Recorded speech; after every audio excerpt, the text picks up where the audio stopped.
Alright, now I love roses and flowers. They're some of my favorite things in the world. Flowers, they smell really good. They feel really good. They're always, it's amazing to see how God made them. But as you know, it's really hard to take care of them, isn't it? The flowers, you have to water them, you have to feed them, and take care of the dirt, all sorts of stuff like that. The reason I like roses is because they're beautiful. There's something really mysterious about them. But as you know, for me, I can really take care of myself with a little flower.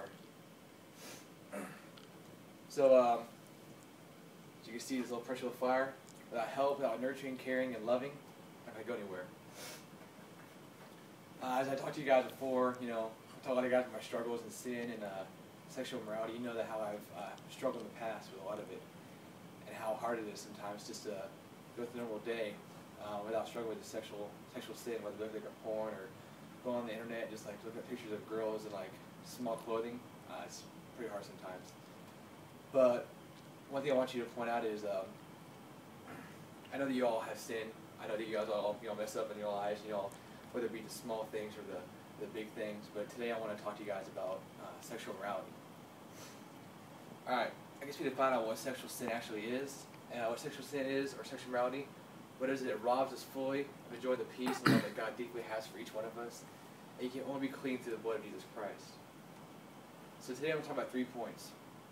I guess, what is sexual sin? Like everyone's like, well, look at porn, look at this, like that, but it's a little more than that. And what is a struggle like that? I'm going to explain my struggles and go through like that, and show you guys what I've been through. Second, why we do these things. What causes the point where we get from here to here, and what's the cause? What's the flip?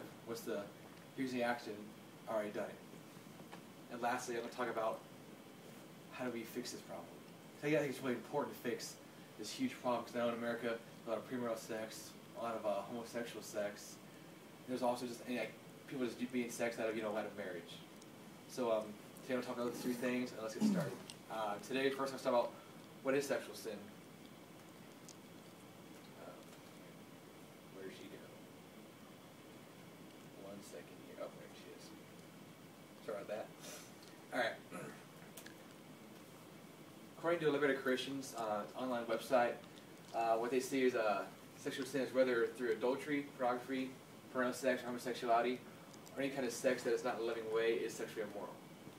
Now, Klaus, what do you think? What is sexually immoral? Biggest one would be sex outside of marriage. And what about you, Derek? What was the question again? What do you consider sexually immoral? What is sexual immorality?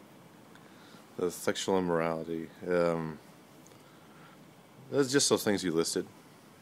Okay, good. Now you guys had a little brief talk about it, but now I want to talk about what it means to be in sexual sin. I know as guys, it's really easy to fall into temptation. Not just guys, but girls as well. But I want to point out what it is for me, how I struggle with it. Lately, I've been struggling to be validated by pornography instead of by this a beautiful girlfriend. So first I'm going through life, I'm looking at porn, and I see these girls on the internet, and I'm really trying to it's makes me feel like a man when looking at these things. I'm going, wow, I'm really getting the moment. They're doing this for me, but they're not just doing it for me. They're doing it for millions of the guys who are watching the video. So it's not really intimate.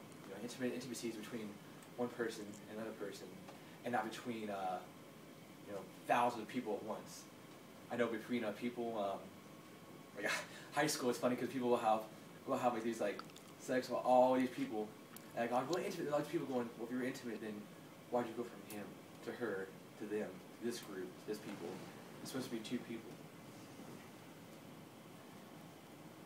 All right. Next, we'll talk about what's the cause, what's the reason why we do these things. According to Lee Gaddis, he's an author of some Christian books and a couple articles online. He's talking about in the world's eyes, sex is there's 2, 3, 4, 5 things that sex is. It's essential. It's an experience, experimentation, expression, and lastly, it's entertainment. The world tells us all these things about sex. It tells us what to do with sex. Going, hey, it's expression. You can express how you feel, how you love other people. It's entertainment. You're going, just go have fun, have sex with these people. I think it's really hard sometimes. I think the biggest reason we do these things is because we want to be validated. I know, outside of marriage, it's like we want to feel loved. We want, from our parents to our friends, we all feel hurt. I know for me, my dad left and had an adulterous affair with a woman, and it caused a lot of hurt in me. Didn't know why he did that. I didn't feel like am I not supposed to do the man? Am I supposed to go out and do this thing? Forget my family? Sometimes it really hurts. There's a wound right here. I think we all want to be validated in our own love. I think we can't do that.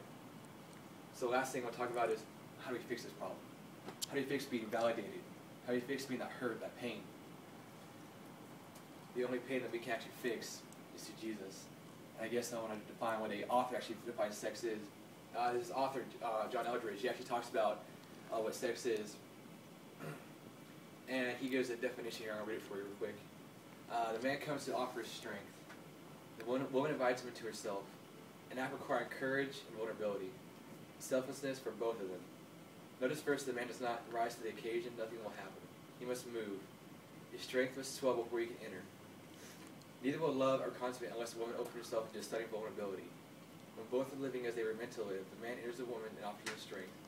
He spills himself there, in her and for her, and she draws him in, embraces him, envelops him. When all is over, he is spent. But what a sweet death it is.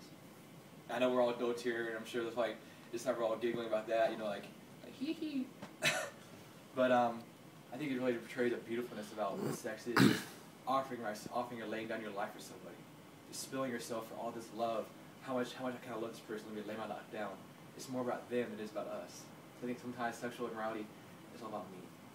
It's all about, what can I get? But I want you to see something else better. I want you to picture the cross and how Jesus laid there. And he laid out everything for us. He had all this up here. He created everything. It's all his. He took it all away. He said, I love you. I threw all this away and laid down my life because I love you. He spilled his blood and he entered us because he loves us. He took our sin. He took everything about us. He died for us. What a sweet death it was. Like I said before, I know you got all the struggles and sin, not always sexual immorality. Sometimes anger, sometimes pride.